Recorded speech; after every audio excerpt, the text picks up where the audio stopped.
Down below deck on a ship in Spain, they're practicing for the moment they take on board Syria's entire arsenal of chemical weapons, ready to purge them through these pipes and vats. The ship is the Cape Ray, and the process is called hydrolysis. It's tried and tested, but nearly half of Syria's chemicals are still on land, and the deadline to get them out is just 17 days away. It's this machinery that's right at the heart of the whole global operation to destroy Syria's chemical weapons. Over the next few weeks, they expect to be pushing through these pipes mustard gas and hundreds of tons of the components for nerve gas to make sure they can never again be used as a weapon. The problem is time is fast running out to meet the UN's deadline. The Syrians can still do it, but there's no further time to delay. They have to get on. We have to see regular, large-scale movement of the chemicals down to the port of Latakia, where they can be put onto ships and taken out of the country.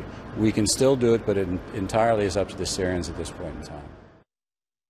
The whole operation involves several countries. A Danish ship will dock at Latakia to take on the final cargo of Syrian chemicals. The Cape Ray, with its equipment, will sail east from Rota in Spain. Both ships will then converge on Gioia Tauro in Italy to load the chemicals onto the Cape Ray. Teams of scientists will work in shifts to neutralize the toxic materials. They need calm seas and around 60 days to finish the job. The Admiral in charge says there is minimal risk of contamination. The design of the system is that all the materials are contained on board the Cape Ray. The entire system and the movement of all the materials will be contained to the ship for the entire process. If things go to plan, the Cape Ray will soon be making history.